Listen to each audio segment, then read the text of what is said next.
I never thought a simple Zoom meeting would change everything. But when Barry, my 5-year-old son, appeared on camera and pointed at CEO Holden, saying, "Dad, that's him, right? The guy who always makes you laugh on the phone." My heart stopped. Holden's eyes went wide, his face freezing on screen like he'd just witnessed something impossible. The meeting room fell silent, and all I could hear was my own rapid breathing that I didn't control no matter how hard I tried. My lungs felt tight, constricted. I stared at the laptop screen, then at Barry, then back at Holden. His gaze was locked directly on me, no longer just professional but shocked, confused, and maybe even curious about what he'd just discovered. I quickly pulled Barry away from the camera with trembling hands and stammered, "Sorry, sir, technical issue. My son, he just..." But Holden interrupted me, his voice unexpectedly soft and calm, completely different from his usual commanding tone. "It's okay, Gael, take your time. We can pause for a moment." That was the first time he'd ever said my name so gently, like he actually cared about what I was going through instead of just seeing me as another employee. For 2 years I'd been working for his company as a remote content writer, always hidden behind emails and reports, never having any face-to-face interaction with anyone, especially not him. Holden was just a powerful face on my screen, sharp jawline, commanding presence, and that voice that could silence an entire meeting room as if his words carried some kind of magic that made everyone stop and listen. But I'd never met him personally because I knew that if I ever stood in front of him, I wouldn't be able to hide my feelings anymore.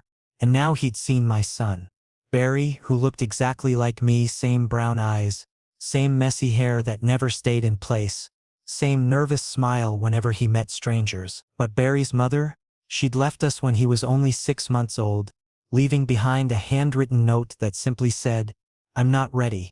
Sorry." And then she disappeared, as if we'd never existed, as if Barry's existence didn't matter to her at all, as if we were just a mistake she needed to erase from her life. Since then I'd been alone, a single dad, struggling writer, and secretly someone who'd fallen in love with Holden, knowing this feeling could never become real, that it was just an impossible dream I carried in silence. After the meeting ended, my phone buzzed and Holden's message appeared on screen.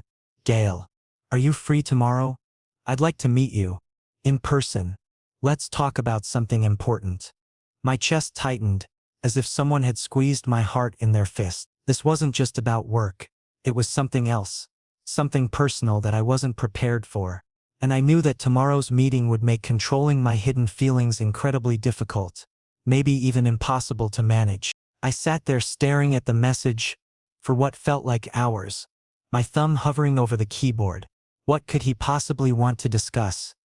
Had I done something wrong? Was he going to fire me because my personal life had interrupted a professional meeting? Or worse, had he somehow figured out the truth about how I felt? The thought made my stomach drop. I'd been so careful for 2 years, never letting my voice betray me during calls, never sending an email that was too friendly, never allowing myself to imagine scenarios where we could be anything more than employer and employee. But Barry's innocent words had shattered that carefully constructed wall in seconds. Barry climbed onto my lap, wrapping his small arms around my neck. "Did I do something bad, Dad? You look sad." His voice was small, worried, and it broke my heart that he thought he'd caused trouble. I held him close, breathing in the scent of his strawberry shampoo, trying to calm my racing thoughts. "No, baby, you didn't do anything wrong. Everything's fine," I lied, kissing the top of his head.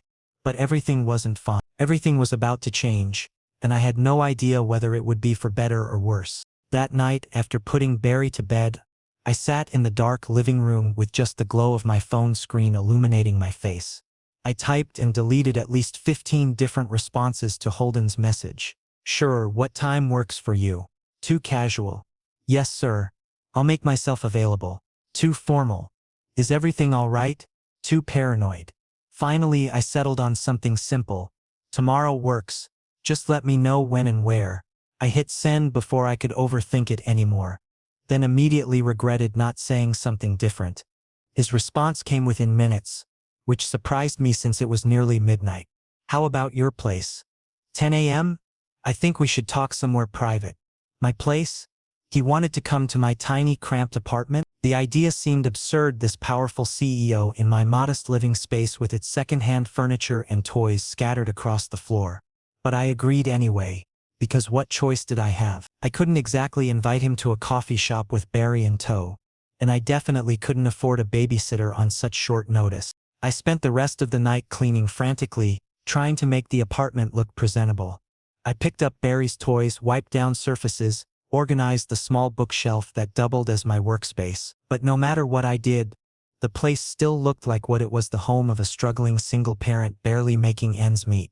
The contrast between my life and Holden's would be painfully obvious tomorrow. He probably lived in some luxury penthouse with floor-to-ceiling windows and designer furniture, while I was here with a couch I'd found on the street and curtains I'd sewn myself from clearance fabric. As dawn broke, I still hadn't slept. I kept replaying Barry's words in my head, analyzing Holden's expression, trying to understand what it all meant. The way he'd looked at me through the screen, there'd been something in his eyes I couldn't quite identify. Surprise, definitely. Confusion, absolutely. But there'd been something else too, something softer that I didn't dare hope to interpret correctly. I made coffee with shaking hands, watching the sun rise through my small kitchen window, and wondered how I was supposed to face him in just a few hours when I could barely face myself in the mirror. The next day, when Holden stood outside my apartment door, I couldn't believe this was actually happening. I'd imagined this scenario countless times in my head, but never like this. Never with such high stakes and uncertainty. I'd never thought Holden would actually be standing in my small apartment, but there he was wearing a suit that probably cost more than 3 months of my rent, perfectly groomed and looking completely out of place in my shabby building hallway, like a prince who'd wandered into the wrong neighborhood by mistake. I opened the door with trembling hands, trying to appear calm and collected when internally I was falling apart. "Come in," I managed to say, stepping aside to let him enter. Barry immediately jumped up from where he'd been playing with toy cars on the living room floor and ran toward him with pure excitement. "You really came. I told Dad you would." His enthusiasm was infectious, and despite my nervousness I couldn't help but smile at my son's joy. Holden looked at Barry, then at me, then back at Barry, and for the first time I saw something genuine cross his face. It wasn't the cold CEO mask he wore in meetings or the professional demeanor he maintained in emails. This was real, unguarded, human. "Hey there, buddy," he said, crouching down to Barry's level without any concern for his expensive suit wrinkling or getting dirty on my less-than-perfect floor. "What's your name?" His voice was warm, almost paternal, and it made something in my chest ache with longing. "Barry, and I'm 5 years old," Barry announced proudly, holding up his fingers to demonstrate, his smile so wide that his dimples showed, the same dimples I had, the same ones that his mother used to say made us look too innocent. Holden glanced up at me, and in that single second I felt like he understood everything, that I was alone, that Barry was all I had, that we only had each other in this world. The weight of his understanding made me feel simultaneously exposed and seen in a way I'd never experienced before. "Gael," he said, standing up and facing me fully, his voice soft but carrying an undertone of determination. "I want to talk to you about something, but first, do you need help?" The question caught me completely off guard. I stared at him, confused about where this was coming from. "Help? With what exactly?" I asked cautiously, not sure if this was leading somewhere I wanted to go. "Your laptop camera was glitching during the meeting yesterday," he explained in a casual tone, as if this was a normal observation to make. "And I can see that you don't have a proper workspace here for the kind of work you're doing. So I was thinking, maybe you could come to the office. We could set up a hybrid arrangement. You'd still have the flexibility to work remotely, but you'd also have access to better resources and equipment when you need them." My heart pounded so hard I was sure he could hear it. Often, that meant I'd see him every day, face to face, no screen to hide behind. That sounded like both my greatest dream and worst nightmare combined into one impossible situation. "Sir, I have Barry. I can't just leave him alone." I started to explain nervously, already forming excuses in my mind about why this wouldn't work.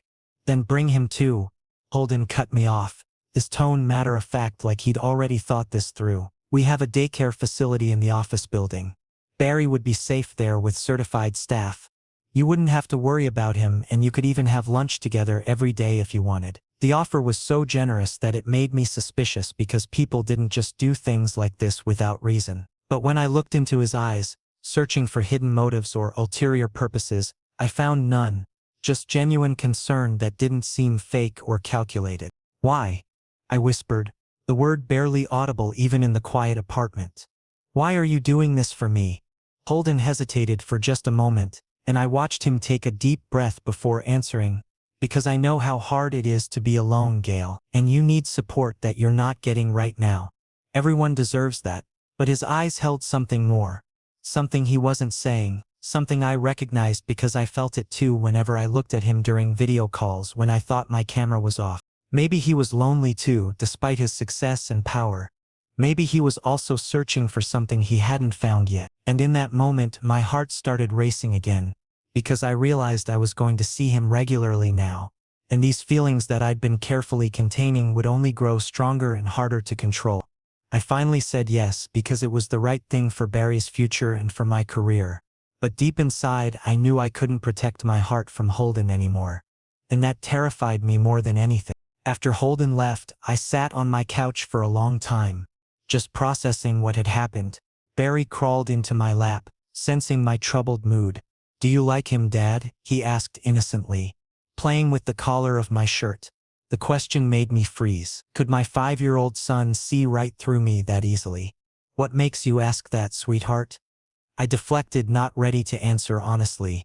"Because you smile differently when you talk to him on the computer. Like you're really happy," Barry observed with the brutal honesty that only children possess. I couldn't deny it anymore. At least not to myself. I did more than like Holden. I was completely, hopelessly in love with him. Had been for longer than I wanted to admit.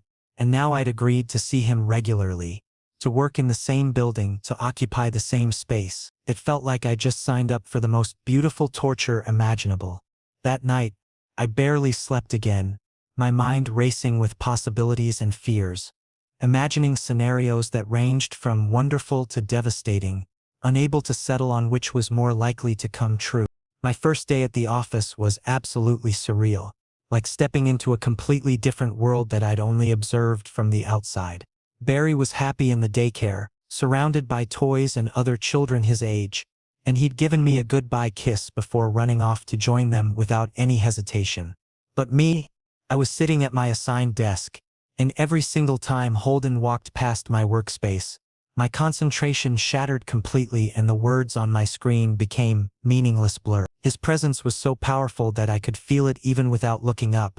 That scent of expensive cologne mixed with natural confidence.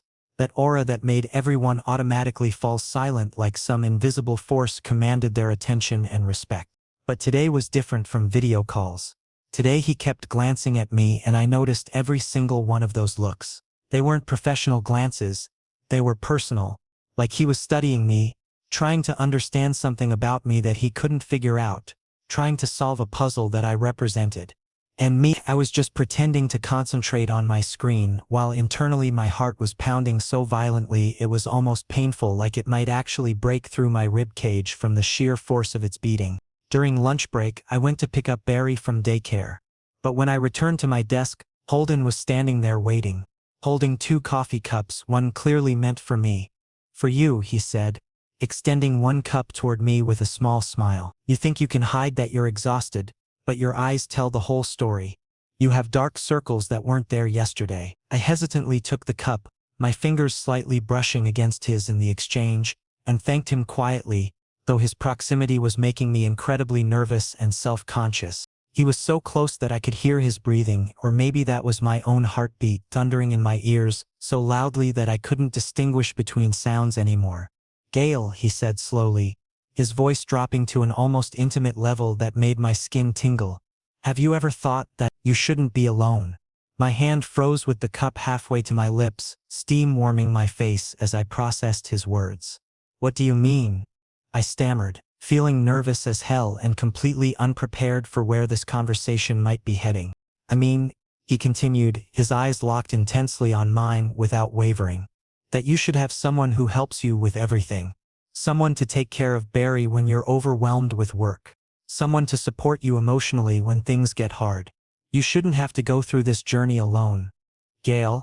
His eyes were looking directly into mine, and in that moment I saw something I'd never seen before. Longing, deep and unmistakably real. He wasn't just offering help, he was telling me something else. Something that words couldn't capture but that I could feel resonating between us like an electric current. Something I'd never even dared to imagine might be possible in my wildest dreams. Sir, I'm managing fine on my own. I tried to say steadily, attempting to maintain some semblance of composure, but I failed miserably. My voice shook, betraying everything I was trying to hide. But my eyes were betraying me too, telling the truth that I wasn't fine at all, that I was barely holding everything together and one more challenge might break me completely. Holden took a deep breath and stepped back slightly, creating professional space between us. But his gaze remained fixed on me as if he was reluctant to break whatever connection we'd just formed. If you ever need anything, Gael, you just have to ask. I'm here for you, whatever you need. Then he walked away, leaving me breathless, confused and internally panicking about what had just happened between us. Because now I understood this wasn't just professional kindness that bosses sometimes show their employees. This was something different, something deeper that I couldn't quite name but that felt significant and life-changing. And I didn't know if I could handle it, because if I allowed my heart to open completely, it would only end in heartbreak eventually when reality crashed down on us. He was a CEO, powerful, wealthy, and seemingly untouchable, while I was just a struggling single dad who was barely surviving paycheck to paycheck. This couldn't possibly work, right? But despite my logical thoughts, my heart was stubbornly hoping for something impossible, refusing to listen to reason. The rest of the day passed in a blur of conflicting emotions. I tried to focus on work, on deadlines and assignments, but my mind kept drifting back to that conversation, to the way he'd looked at me, to the implications of his words. When I picked up Barry at the end of the day, my son immediately asked, "Did you have a good day, Dad? Did you see him?"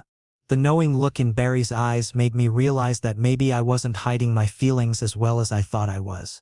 Maybe everyone could see right through me. That evening, after putting Barry to bed with his favorite bedtime story, I stood by my apartment window looking out at the city lights, thinking about how drastically my life had changed in just 48 hours. 2 days ago, Holden was just a voice on my computer, a face on my screen, someone I admired from a safe distance. Now he was real, tangible, and apparently interested in being part of my life in ways I didn't fully understand yet. The possibility both thrilled and terrified me in equal measure. I thought about his question whether I'd ever thought I shouldn't be alone. The truth was, I'd thought about it constantly. Every night when Barry was asleep and the apartment was quiet, I felt the weight of that loneliness pressing down on me. I'd convinced myself that this was my life now, that I didn't deserve anything more, that I should be grateful for what I had and stop wanting impossible things. But Holden's words had cracked that resignation open, letting hope seep through the cracks, dangerous and intoxicating. My phone buzzed, pulling me from my thoughts. Another message from Holden. "Sleep well, Gael. See you tomorrow." Simple, professional, yet somehow it felt personal and intimate in a way that made my heart skip. I stared at those words for a long time before responding with an equally simple, "You too." But what I wanted to say was so much more complicated, that I couldn't stop thinking about him, that his kindness was breaking down walls I'd spent years building, that I was falling even harder now that I'd seen the real person behind the CEO title. Instead, I kept those thoughts locked away, turned off my phone and tried to sleep knowing tomorrow would bring me face to face with him again, and I wasn't sure how much longer I could keep pretending I didn't feel everything I was feeling. Friday evening arrived and the office was nearly empty, with only cleaning staff and a few dedicated workaholics remaining at their desks. I went to pick up Barry from daycare, running slightly late because of a deadline I'd been racing to meet, but when I reached the colorful room filled with toys and tiny chairs, my heart actually skipped a beat, literally stopped for a moment. Holden was there, holding Barry in his arms, telling him some animated story about dinosaurs with such enthusiasm that my son was giggling uncontrollably while playing with his expensive silk tie, completely comfortable in this man's embrace. The scene looked so natural, so perfectly right, that my throat tightened and I found myself frozen in the doorway, unable to move forward. It was like watching something that should have always existed, Like seeing a picture from my dreams materialize into reality, except I'd never believed reality could be this kind to someone like me. "Dad!" Barry shouted when he spotted me, his face lighting up with pure excitement.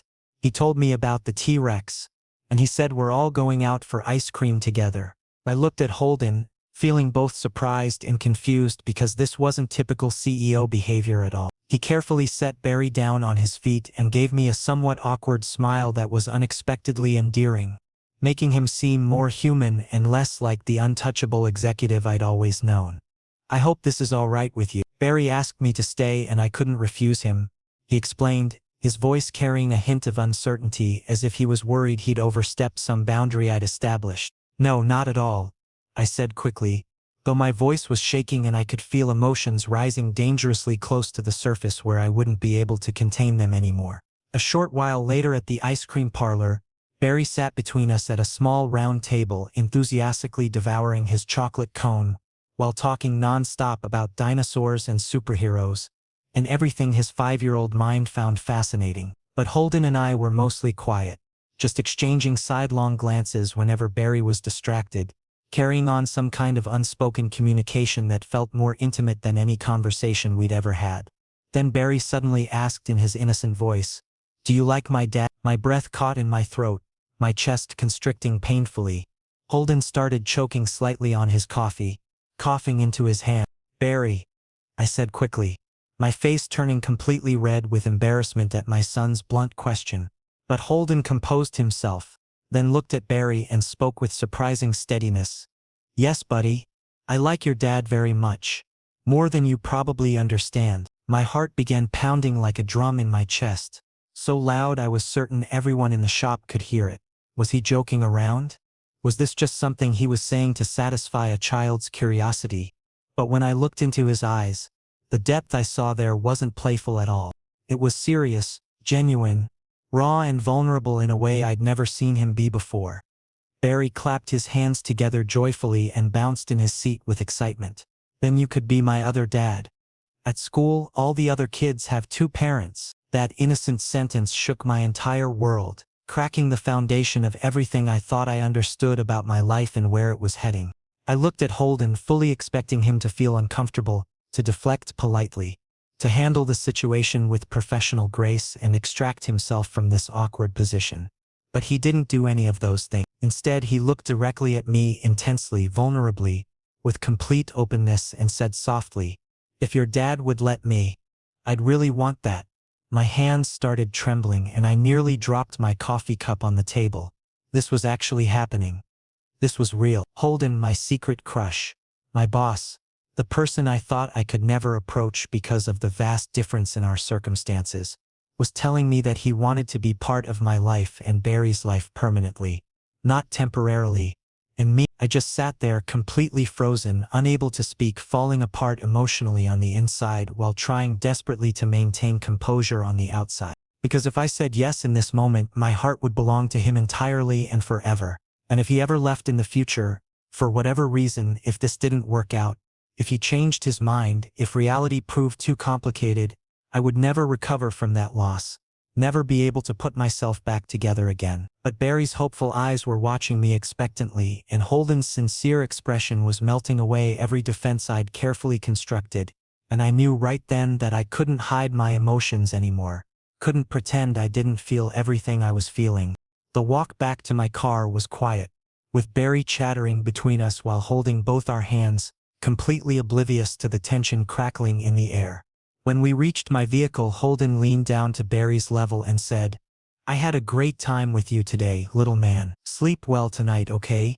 Barry hugged him tightly before climbing into his car seat, and I busied myself with buckling him in, avoiding Holden's gaze, because I didn't trust myself to look at him without breaking down completely. "Gael," Holden said quietly, and I had no choice but to turn and face him.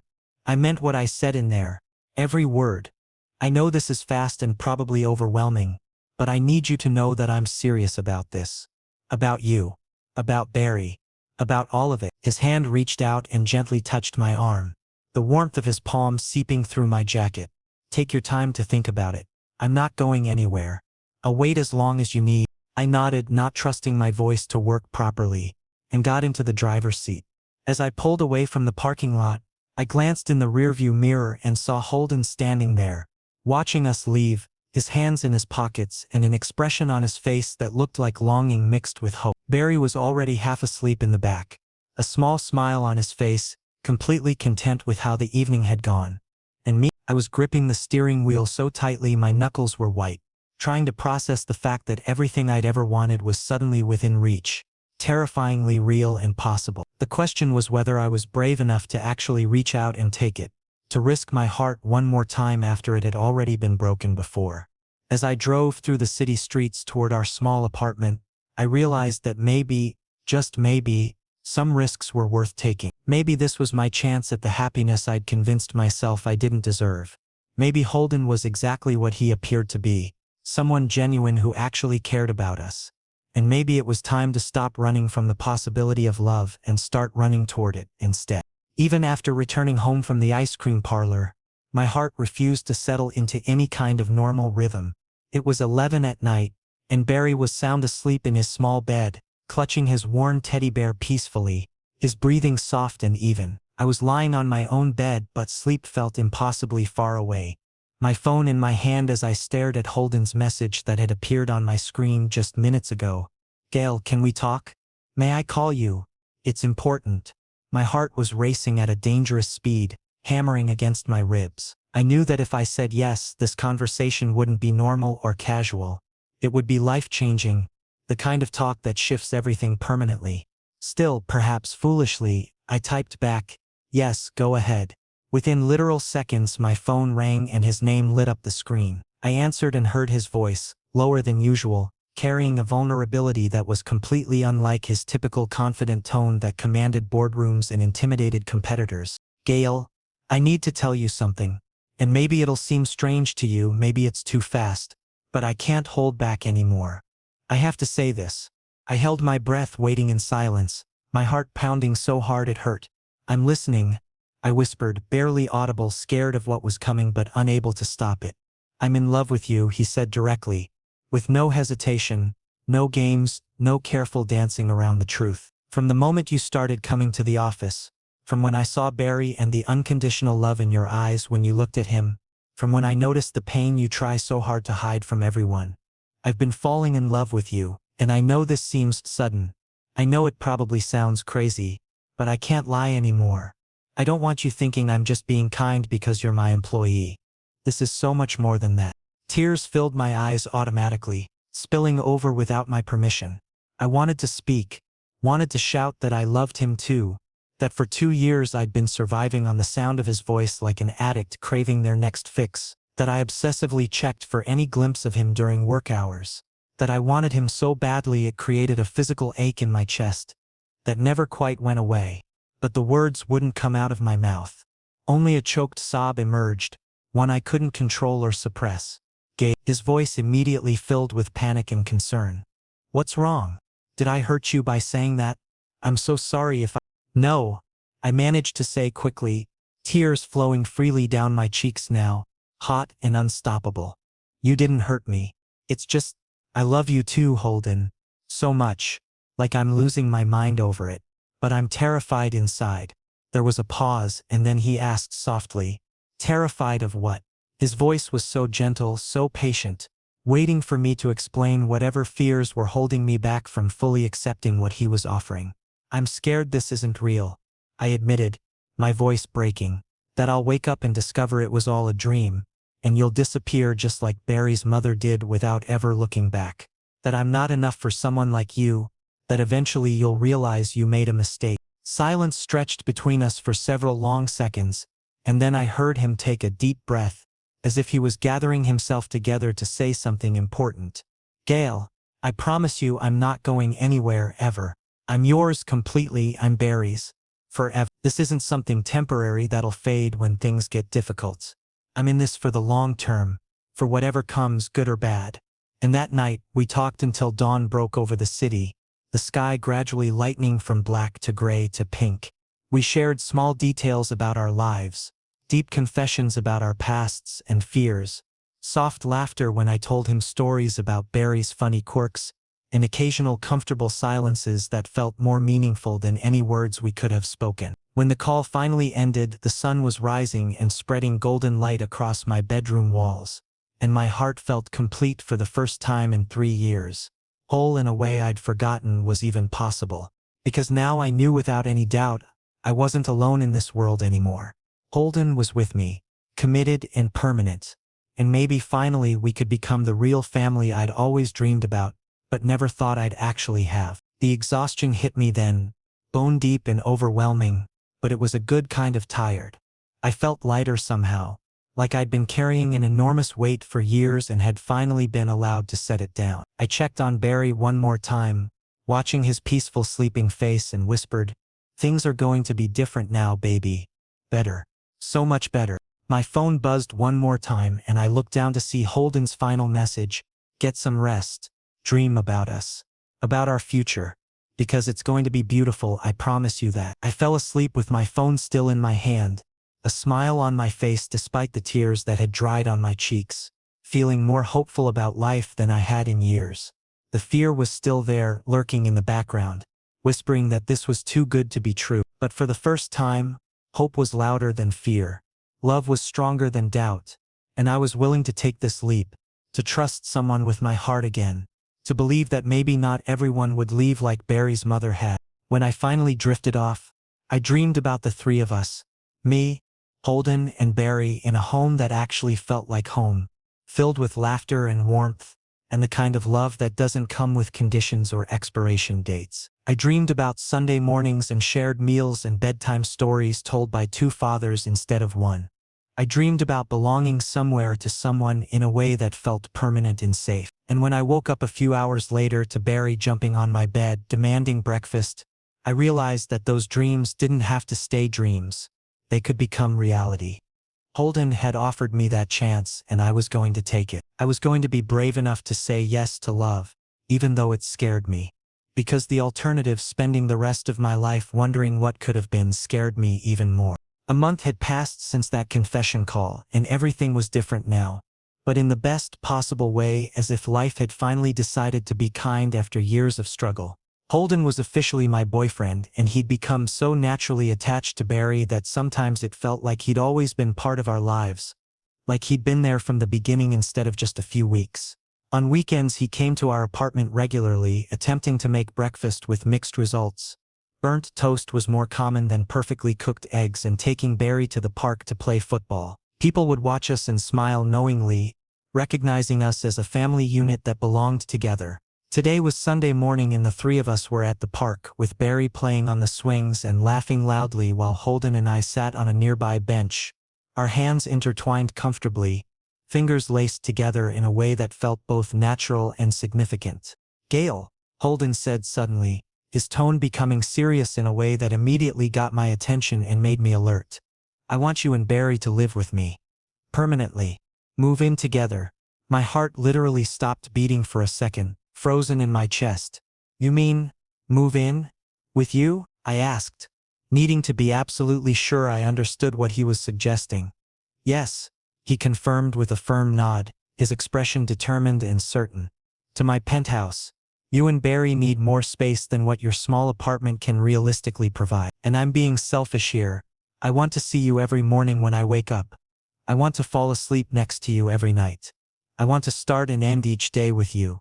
Without you the days feel incomplete now, like something essential is missing." Tears filled my eyes again, but this time they were happy tears, born from overwhelming gratitude and joy rather than fear or pain. "Holden, are you completely sure about this? It's such a huge step," and I started to say, giving him one more chance to reconsider, to back out if he was having any doubts. "I've never been more certain about anything in my entire life," he said, looking intensely into my eyes with absolute conviction. "You two are everything to me now. You're my priority. You're my family. That's not going to change."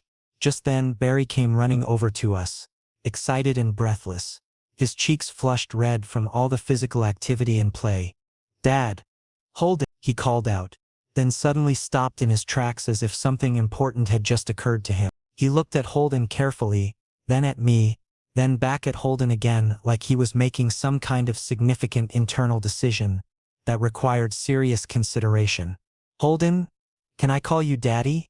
At school, everyone has two parents who they call Mom and Dad or Daddy, and I only have one. Holden's entire face transformed instantly, becoming completely soft and vulnerable, and tears appeared in his eyes that he tried unsuccessfully to blink away. He lifted Barry into his arms and hugged him tightly as if my son was the most precious thing in the entire world and he'd never let him go.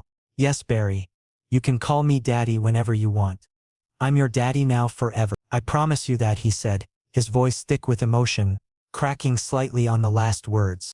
Barry shouted with pure happiness and squeezed Holden's neck tightly, giggling in that carefree way only children can manage.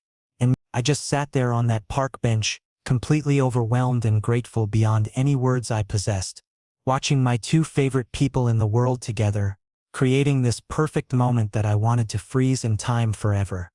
This was what family was supposed to feel like. This was what home meant. Not a place, but people who chose to love each other unconditionally. Later that evening, when we returned to the apartment tired but genuinely happy, Holden gently backed me against the kitchen counter and kissed me softly, a kiss that was tender, loving, and filled with unspoken promises about our future together. Thank you, he whispered against my lips, his breath warm on my skin. For giving me this family, for giving me you. I never imagined I could be this happy, that life could feel this right. His words were so sincere, so heartfelt, that they made my chest ache with the intensity of what I felt for him. Thank you, I responded emotionally, unsuccessfully trying to hold back tears that were threatening to spill over again. For giving me everything I thought I'd never have in this life. For seeing me, really seeing me, when I felt invisible. You're a miracle to me, Holden. You saved us. And that night, after Barry had fallen peacefully asleep in his bed and Holden and I were curled up together on the couch, intertwined and content while soft music played in the background, I finally understood something profound. Life would never be perfect. There would always be challenges and obstacles and moments of difficulty. But sometimes, if you're lucky enough and brave enough to take risks and open your heart despite past pain, life gives you exactly what you need, what you deserve, what you've been searching for all along. And I'd found Holden, who loved me unconditionally without reservation or conditions. I'd found a second loving parent for Barry, someone who chose to be his father not because of biology but because of genuine love and commitment. And finally, I'd found that pure, honest love that I'd always deserved but had stopped believing I'd ever receive. This wasn't just an ending to our story, it was a beautiful new beginning for all three of us, and I was going to hold on to it tightly with both hands, never letting go, never taking it for granted. We had a real family now, something solid and permanent and true, and that was everything I needed to be truly happy. Finally, after years of feeling lost and alone, I'd come home with Holden and Barry exactly where I was meant to be, forever. The three of us together, creating a life built on love and trust and the kind of commitment that doesn't break when things get hard. This was our fresh start, our second chance, our happily ever after that we'd write together one day at a time. And I couldn't wait to see what came next.